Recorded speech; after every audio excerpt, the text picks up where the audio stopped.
Oh, well, good evening, everybody. My name is Dave Burns. I'm the Story Center Publication Manager with Mid-Continent Public Library. And today we have author Steve Daly, who wrote Healing the Heart and Mind. He is going to be talking to us about this book that he published, as well as we have a couple of oral storytellers who are going to be reading some of his poems. So we're very excited about how that's going to work. Do want to let you know that as this is on Facebook Live, you're able to chat in any questions you have. We are going to do a Q&A at the end of the event. We'll probably talk for about 30 minutes and then do a Q&A for the last 15 to 20 or however that goes. I also want to let you know that if you would please visit our website. I've got the scrolling right here at the bottom. After the event, virtual program survey, you can go to mystorycenter.org on our homepage. Please fill out that survey. We would love to hear what you have to say about this program, and just excited to bring this to you and enter this new digital world. So without further ado, I'm going to invite Steve Daly to speak with us. Hi, Steve. Thanks for having me here, and I'm very excited about being here. I've worked most of my adult life as a psychologist and a therapist, and for many, many years, I've been using poetry at times as handouts to give my clients to help them kind of reinforce ideas. Let me just kind of give you a brief preview of what the event is going to be like. I've kind of broken it down into 4 parts. I have selected 8 poems to be read, and we have 2 oral storytellers that are going to read the poems, and they are Dana and George Pettigrew, and we will be doing that pretty shortly.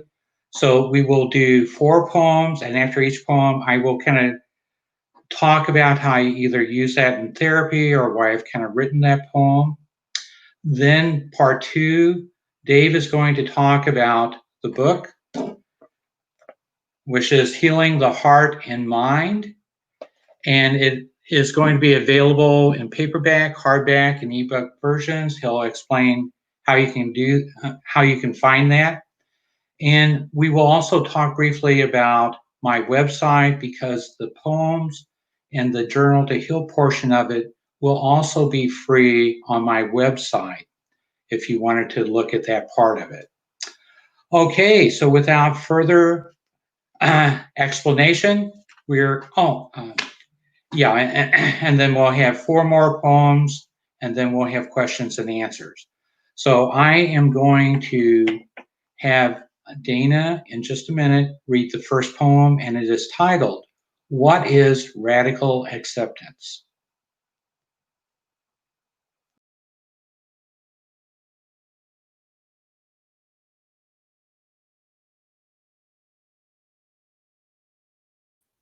There, now that I'm unmuted. Radical acceptance is the willingness to accept reality. It is what it is. It does us no good to live in the dream of it's not, it shouldn't be, or why can't it be? If it is cloudy and raining, it does no good to think it should be sunny. No matter how much we want or try, we cannot change a single moment in the past. Embracing acceptance grounds us in the present and gives us strength to move on. Fighting reality binds us in chains of frustration, anger, and self-imposed suffering. Acceptance does not require us to like or agree that what happened is good. Life becomes bearable when we acknowledge that we can't change it.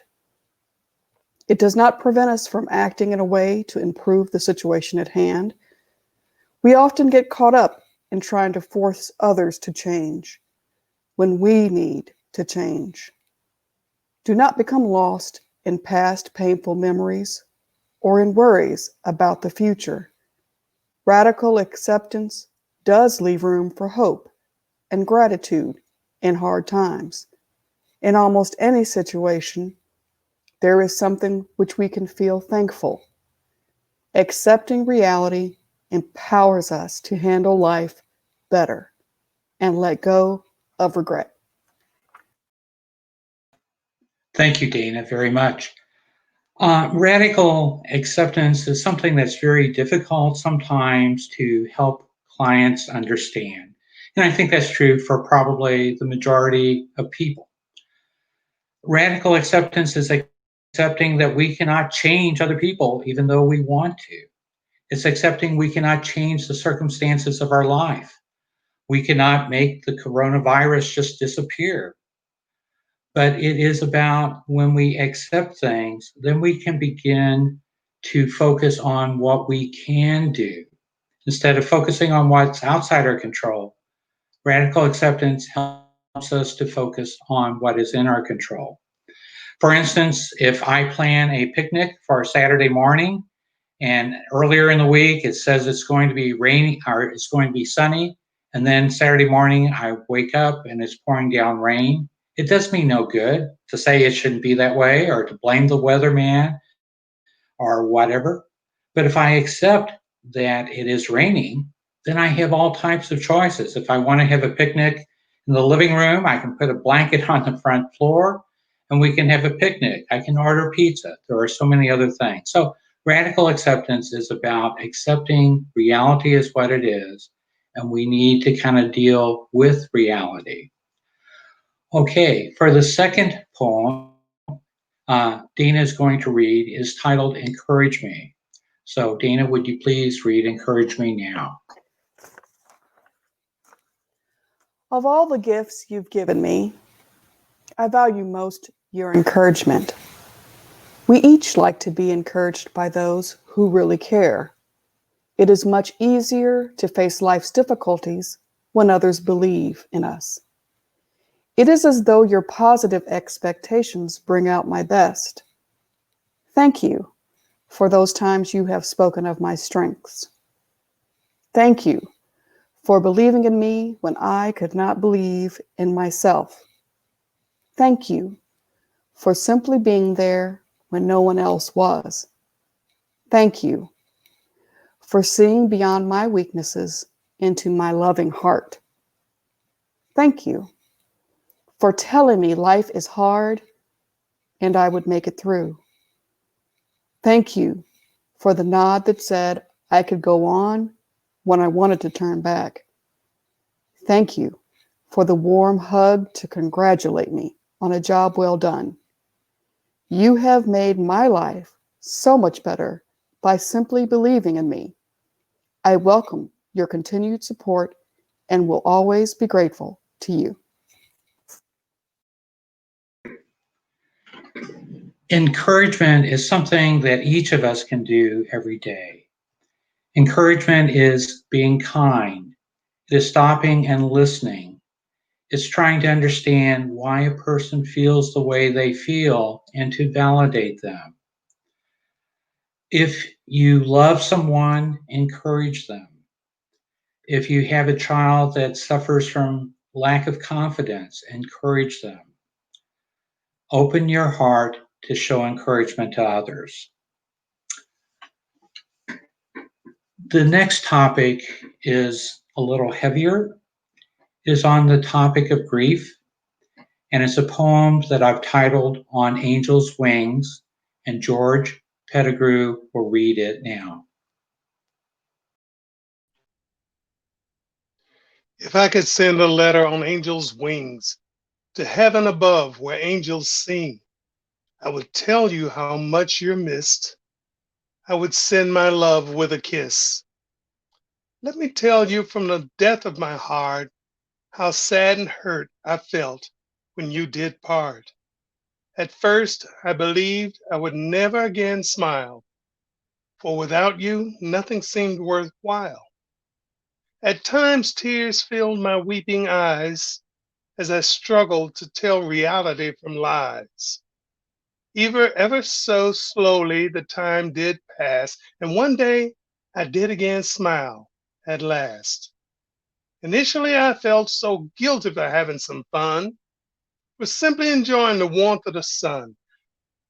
But the darkness of the night gave way to the dawn. Courage I find knowing You want me to go on. Gradually, with the passing of time, I find the will to live and peace of mind. Sweet memories of loving time shared with my letter sent on angel's wings bear.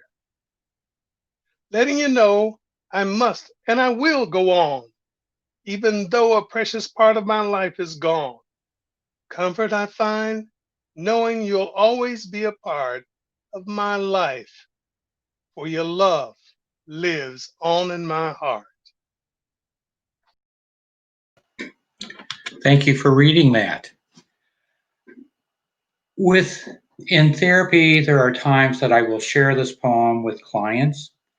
Often it's because they have lost someone recently within the past 6 months.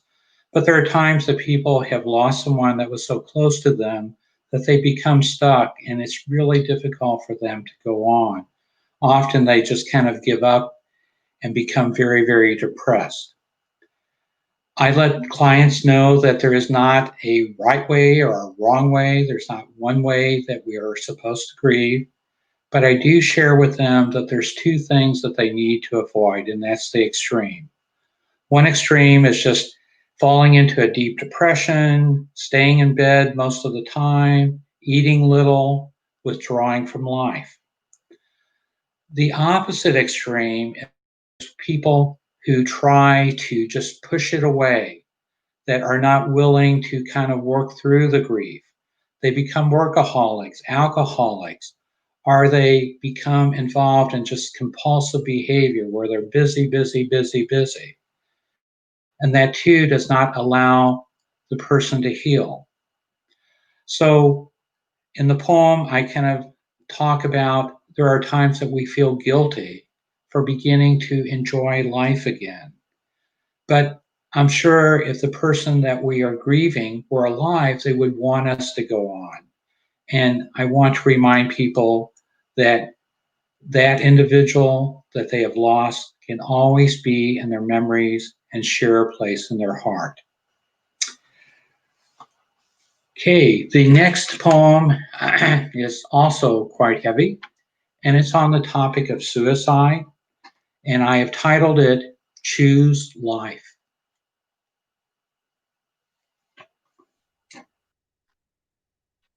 My dear friend, I know you hear death calling, telling you that it's no longer worth going on. It lies to you and whispers that you're worthless and have nothing of value to give this world. You have shared your heart and your pain with me, and I understand how deeply hurt you are. If it were not for your big heart and exceeding sensitivity, death would not so easily deceive and snare you. Again and again, death tells you vicious lies like no one cares or would be broken-hearted if you were to die. I fear in your despair and confusion, you may believe this sad delusion that deeply hurts and is so untrue.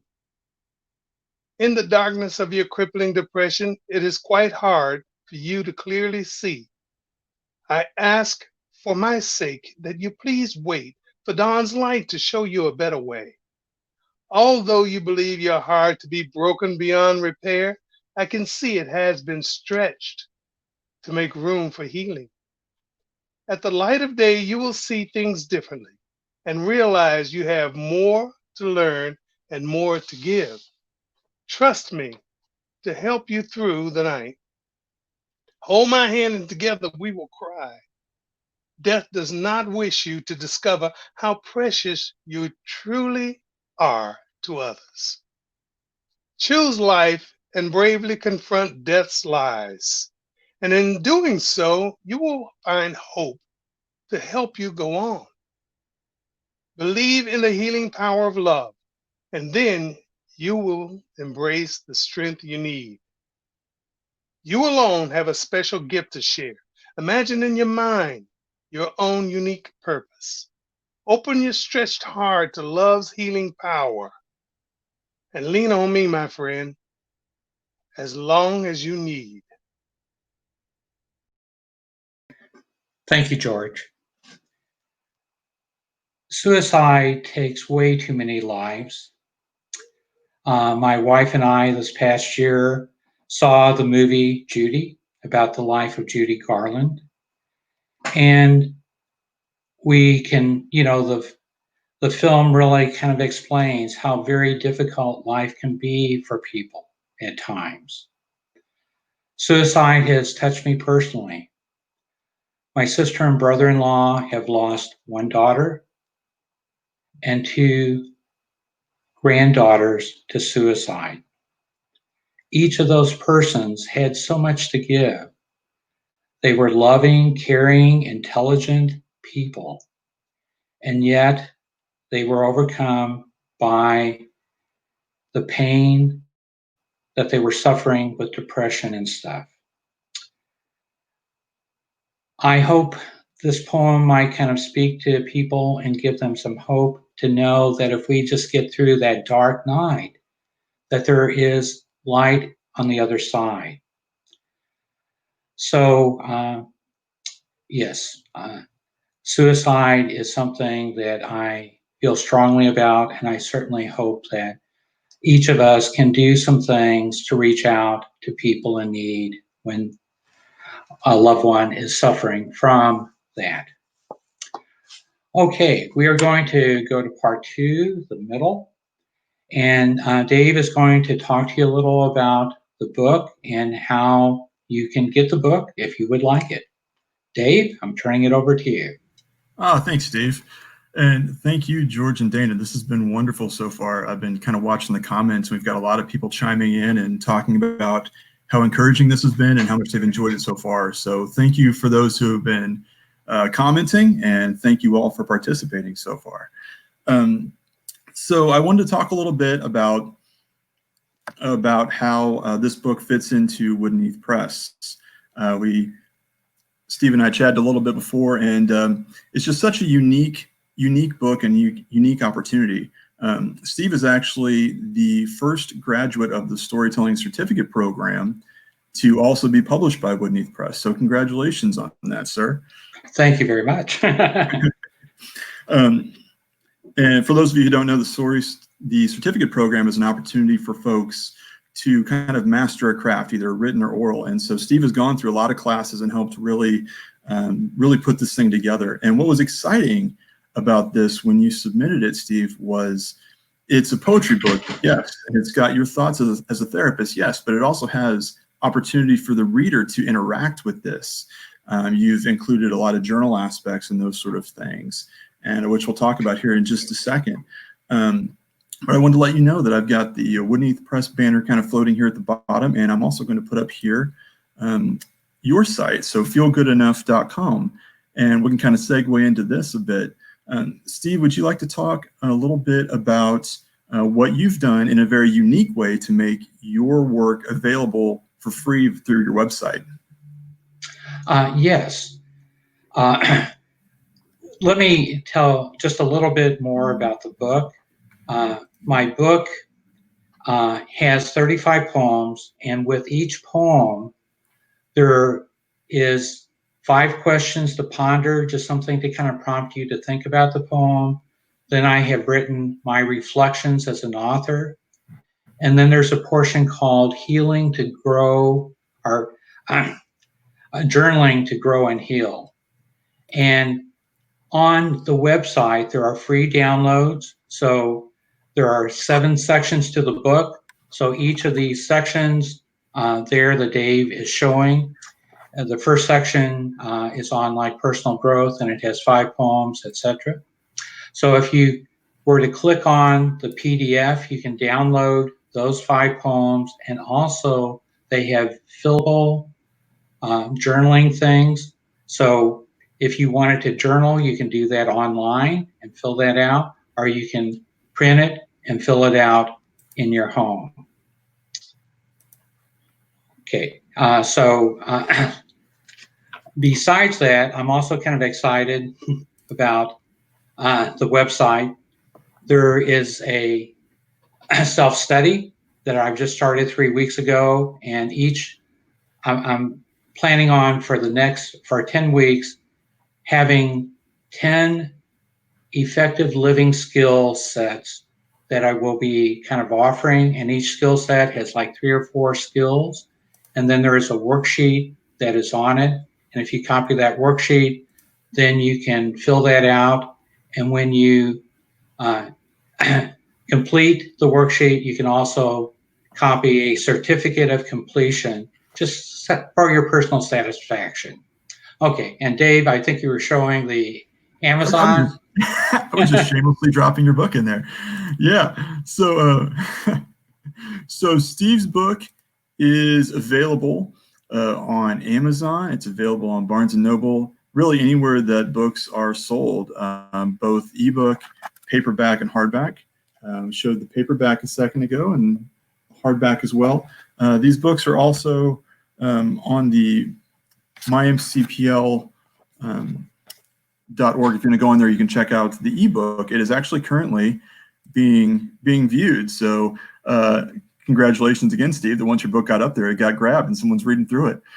Great. Yeah. We wanted to make sure that your book was available to a number of folks in a variety of different ways. And I think what you did with your website is such a cool thing as far as making it available, especially during these challenging times. Because when we sat down to when we initially sat down to kind of schedule this launch, I don't know if any of you know, but April is National Poetry Month and May is National Mental Health Awareness Month. And so we thought, kind of right at the end of April, beginning of May was a great time for this book to come out.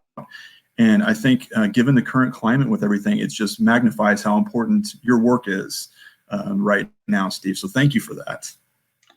Well, I am excited and I'm so pleased with all the work that you have done and other staff at Woodneath Library have done to make this possible. Believe me, I could not have done this alone. Well, we are happy to help you with this, and so very excited for you. Again, if you're just joining us, the book is Healing the Heart and Mind by Steve Daly at the very bottom there. It is available on Amazon, Barnes & Noble, anywhere that you can purchase books, either online or physical copies. I will say when I checked on Amazon earlier, I think due to the current delay they're having with items that it is embargoed until the 28th as far as the ebook. So if you purchase a copy of the ebook, it will get delivered to your Kindle or reading device on the 28th. The paperback and hardback are available right now. So I'm very excited about that. And one last time, if you didn't catch Steve's website, it's right there. So feelgoodenough.com. Hop on there, get your free download edition of the book that you can have along with the hardback or ebook as you're reading it. So Steve, once again, thank you so much for all you've done. Okay, thank you, Dave. So I think now we're ready to kind of move on to part 3. And we're going to have 4 more poems. This time they're going to be a little lighter, especially the first couple. And the next one that Dana will read is called Bobbers and Sinkers. It's not about fishing. I'm a fisherman. I love to fish, but you will soon find out what Bobbers and Sinkers is about.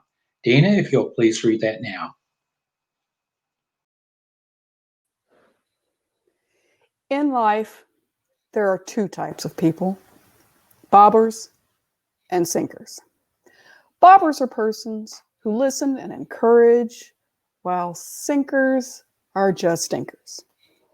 Stinkers always look for the worst in others and skillfully bring it out. They judge, blame, manipulate with guilt, and scream and shout. Sinkers themselves feel so low, they never wish to see another rise, so their negative outlook and harsh criticism are of little surprise. Bobbers are the people I truly want to hang around because acceptance and good humor in them abound. No matter how discouraged and frustrated you may feel, bobbers lift you up with encouragement that is genuine and real. Unless you want to sink to the bottom and settle into the mire, I suggest you seek out bobbers.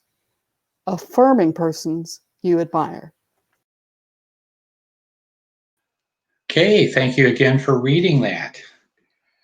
I use this poem quite a bit in therapy. Um, Often people will be living in a situation where they're frequently criticized. It could be family members, or they could be in a work situation that's kind of a toxic work situation where they're put down, they're made fun of, etc. So, bobbers and sinkers is a way to kind of encourage people to not necessarily just stop having any relationship with people that are negative, but to spend less time with them and to spend more time with people that encourage and lift them up. Okay, the next poem, I was kind of surprised to hear from Dave that a lot of the people felt that the next one was their favorite one, and it is called Who Am I? Dana, would you please read that? Many go through life struggling to discover who they are. Some are burdened with feelings of unceasing emptiness and worthlessness. Others seem to feel good only in relation to what others say to them. So often we base our self-worth and self-image on things external. This leaves us quite vulnerable to being used and manipulated by others. I have come to realize that I am, at my core, my consciousness. Each day I choose over and over what I will think, feel, and do. It is in making the choice to believe and hope that I define myself. We each are only in part a product of our experience and environment. More importantly, we are what we value, work for, and do. I choose to open my mind to new possibilities for meaningful living. Also, I choose to give support and receive help as needed. In faith, I choose to see light as each new day dawns. I am happy to be me, and I hope that you are happy to be you.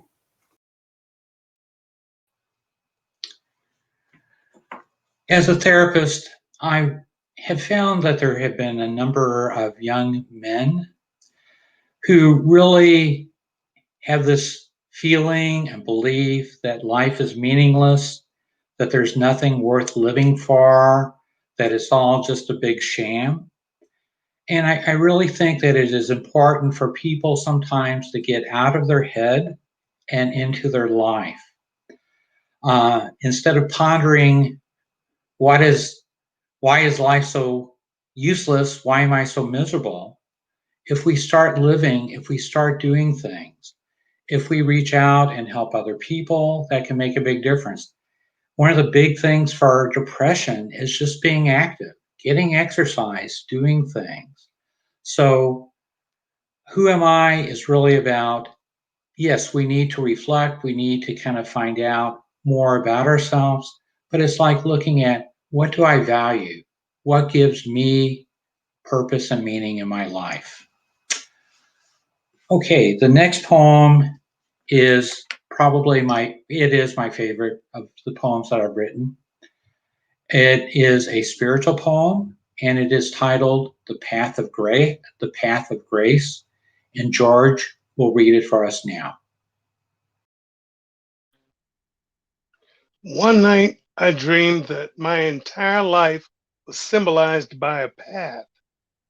As I stood in the present and gazed back, I saw many hills and valleys. My eyes followed the path. I could actually trace it back to my birthplace.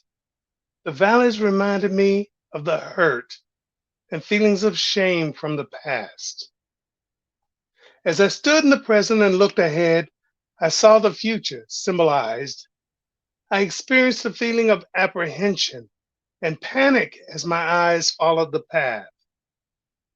It twisted and turned up a mountain until it ended at a grave bearing my name. In my dream, I cried out to God and I heard his voice ask, What is your concern? Dear Lord, as I looked to my past, I did not once see you along the path. Where were you when life was difficult and I needed your hand? My Lord replied, my name is I am. It is not I was. You will suffer much if you live in the past because I am not there. Lord, as I look to my future, I again could not see, not once, upon my path. I greatly fear having to travel to my death without you being there for me. I heard the voice of the Lord reply, my name is I am. It is not I will be.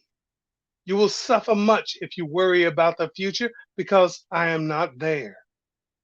I turned to my side to view the present, and my Lord was standing beside me. He extended his hand in love, and I reached out to him. His eyes penetrated my soul, melting away my hurt and fear. At last, I understood the meaning of God's holy name. Thank you, George. My daughter's favorite poem is Footprints in the Sand. And reading that poem certainly was an inspiration for this one. And reading about Moses and the burning bush, kind of putting those two things together, helped me to kind of come up with the path of grace. I think what the path of grace is really saying is that it does us no good to brood about the past. We can never change what has happened in the past. It doesn't do us any good to catastrophize and worry about what if may happen in the future. It is so important that we take time to live in the present moment. When we are in the present moment, then we can really truly listen and be with other people. So I hope that you kind of enjoyed this, and we have one more poem. And the last poem is titled Happiness. And I'll ask George to read that for us now. I tried to define happiness. I'm sure I would lose some of it. It cannot be caught and held captive in a jar like a firefly brightly lit. Happiness is always a welcome friend that makes life brighter, and it seems to come when I'm less serious and when things seem lighter. I cannot wait on a couch and simply hope it will appear, for it's not something I'm entitled to, and that is clear. I cannot win in a lottery or buy it with a lot of money, and I'm more likely to find it by doing something funny.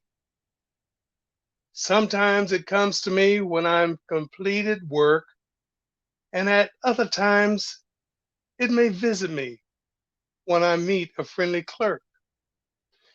In my selfishness, I try to hide it away and keep it all to myself. It quickly disappears and does it like a leprechaun or a frightened little elf. When I share it with my family and friends and freely give it away, happiness grows stronger and find more time to play. I have learned to appreciate happiness for what it is, like Alka-Seltzer in a glass of water. Gives life a fizz. Okay, thank you. Happiness is something that almost all of my clients want to have more of. I think we all would like to be happier. And yet, happiness isn't something that we get from just having a lot of money or having a lot of things. Happiness is about our attitude. It's about an attitude of gratitude. When we are truly grateful for the things that we have and the people that we have in our life, and we focus on that, our life is happier. When we give it away in whatever way we can, when we do things that kind of bring happiness and smiles to other people, then our happiness grows more. Okay, I If some of you want to leave before the questions and answers, that's completely understandable. I want to thank you now in case you do. Thank you so much for participating, even though I haven't been able to see your faces. And now I'm going to go back to Dave, and we'll see if there are some questions that he has for me that you would like me to answer. Dave? Well, thank you, Steve. And thank you so much, George and Dana, for reading those poems. It was wonderful. Had a And let number. me second that. Thank you so much. Yes, that was Yes. fantastic. That was beautiful. I had so many comments of people saying that this was beautiful, that a certain poem really spoke to them. Thank you all for commenting in throughout this. This has just made it a very unique experience, and so this has been wonderful. I do want to say real quick before we jump into the questions and answers again that Steve's book is available on Amazon as well as any other place you'd like to purchase.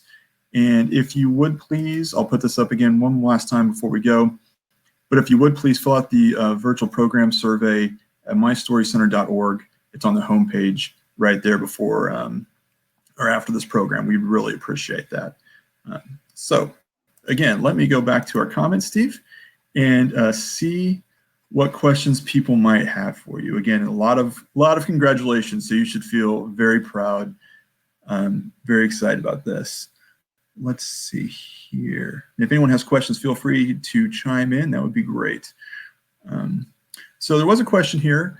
If there's anything in the book that encourages readers who are trying to heal to write their own poetry or just journaling. So how does the book help people who are trying to heal? Okay, that's a good question. Yeah. And I think the journaling to grow and heal is part of it. They're asked to kind of journal and to kind of reflect on things that relates to that poem in their life. So for each poem, there's a place where they can journal and heal. And for people to write poetry, I know that I've had at least one or two clients of colleagues that have read my book tell me or left a message for me that they have started writing poetry and that it's been helpful to them. That's good. Good deal. Thank you, Steve. I had another question here. Let's see. Someone said, how did you come to understand the meaning of the name I Am? A deep theological question for you. I am not a theologian, but you know, again, it kind of goes back to Exodus and the burning bush. And Moses was asked to go to the Pharaoh and set his people free. And Moses was asking, well, who should I say sent me? And the answer was, I am that I am. And that's kind of where it came from. Great. Thank you. I have another question here. Someone's asking, is the book you're releasing today different from the one you published last year? This was kind of an interesting publishing experience, wasn't it, Steve? Yes, it is. Yeah, it was originally published on Amazon with a different title. So the poems are the same. It is ordered differently, but you know, it's pretty much the same book with a much better cover page for the book. But it is, yes, if you've had it, you do not need to get it a second time unless you want a better cover on it. Well, the cover designer did a beautiful job on your book. It is quite beautiful. So, great. Thank you. Had a question here. Why did you decide to become a therapist? Any experiences in your background that influenced you that direction? That is an interesting question. And I would say a lot of it had to do with my mom when I was growing up. She read stories about, you know, psychiatrists, and there was a missionary in Vietnam, and his life was really kind of devoted to helping people. So I know probably by my junior year of high school, I was saying, you know, I think I want to become a psychologist, and had thought about becoming a child psychologist, and ended up being both a child and adult psychologist. But I've always wanted to kind of reach out and help other people. That's cool. I think you're doing it in a very, very unique and very special way with this project and all the work that you do, Steve. So thank you for that. I have another question here. Someone's asking about if you talk a little bit about how you organized the book and how that integrated with the process of writing it. Okay. Well, originally, the order has kind of changed because at Dave's suggestion, he asked if I could kind of put it in different sequences. So now I have 7 sequences. And if I get the book and look at it, the sequences are personal growth, managing emotions, recovering from painful experiences, interpersonal health, finding happiness, dialectical behavior therapy, and spiritual poems. So there's 5 poems in each of those areas. I'm not for sure if that really answers the question. You might repeat it one more time. Oh, of course, of course. Steve, please tell us about how you organize the book and how that integrates with the process of writing it. So you organize, the way we worked on it was a little bit after the fact, but if you want to talk about how that worked with the writing process. Yes. Well, I wrote all of the poems before I ever organized it. And, I just thought, hey, I have all these poems and a number of those I've shared with a lot of people. Why not make it into a workbook? And part of the process, it's like if I probably had 150 good poems, it would have just been a book of poetry. But I wanted to make it long enough to kind of be a book. So I thought, hey, maybe I could make it into a workbook. And again, the format is very simple. You have a poem, you have questions to ponder, you read about my reflections as an author, and then there's a place to journal, to grow and heal with each poem. Yeah. And if I may say, you actually gave me a copy of this when you first published it, which was very kind. Thank you again for that. And read through it, and it was just, I thought it was so amazing. And really, the poetry in it is obviously much different than other poetry books. Yeah. In the fact that it can be so personal, and people can kind of pick it up and flip to a section specifically that maybe they're working on or they're working through, and read some things and kind of focus on that. So I thought that was great. Did have someone mention here that they said, great launch, Steve, and several people said great launch, by the way. This has been wonderful. Thank you. But they're asking about some of the other books you've written, if you want to talk about that briefly.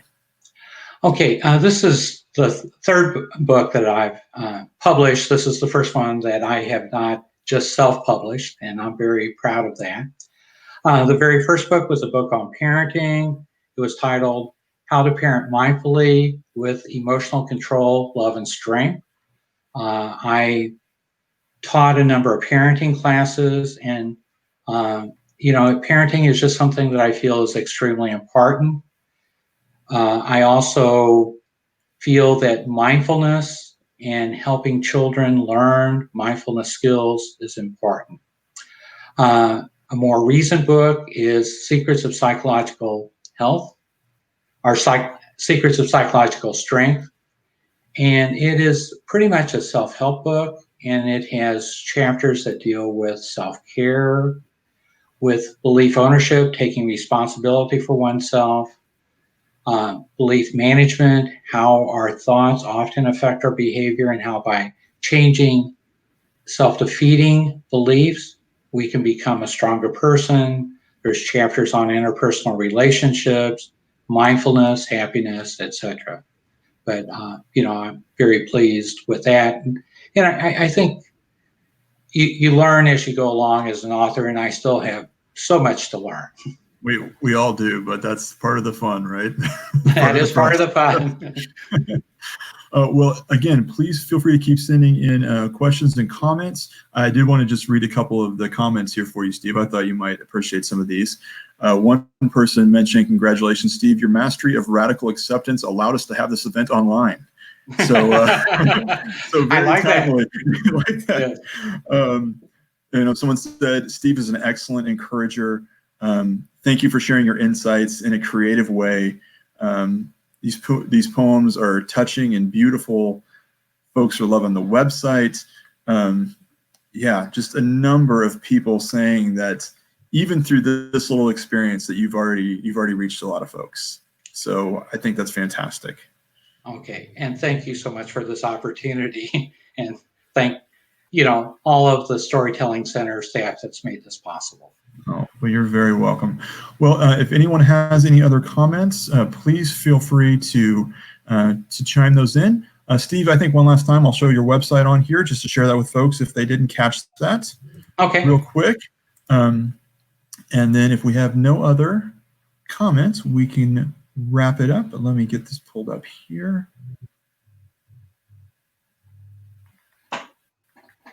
There we go. So once again, this is Steve's website, feelgoodenough.com, and you can go here if you'd like and download the poems, as well as a fillable aspect if you want to do some of that journaling either on your own through these PDFs. If you purchase an ebook copy, you can use this for that. If you purchase a hardback copy, you can use it for this. And if you have purchased one of the retail, the paperbacks, you can actually write inside.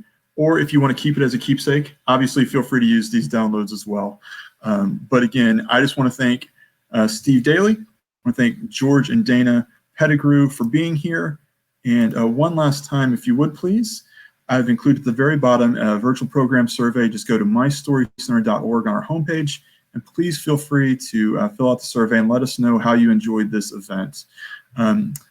Steve, do you have any last comments for any folks listening? I would like to just kind of encourage people that on my website there is also a weekly blog, and I try to have it related to mental health. So if you're interested, it's kind of structured. The target audience is really people that are struggling with anxiety, depression, feelings of worthlessness, and having suicidal thoughts or urges. But the effective living skills and things that we talk about are really applicable for everyone. So again, I want to thank George and Dana so much for reading and being a part of this. I would like to thank all the viewers for taking the time to come and view this. That's all I have to say. All right. Well, I will take this down. Thank you again so much, everybody, for being a part of this. And let's see. Oh, I did have one last question. Can you show the top of his webpage again? So let me show that one last time here. And so here is the webpage, and here is the site. So you can go to feelgoodenough.com and go to the downloads tab and just download these free PDFs. So excellent. Well, again, Steve, thank you so much. Dana, George, thank you so very much for being here. And I want to thank all of you for your comments, for writing in, for congratulating Steve on this accomplishment, and for just being a part of this. Again, my name is Dave Burns. I'm the Story Center Publication Manager, and we want to thank you for joining us for the launch of Healing the Heart and Mind by Woodneath Press and author Steve Daly. Thanks so much and have a great evening. Thank you.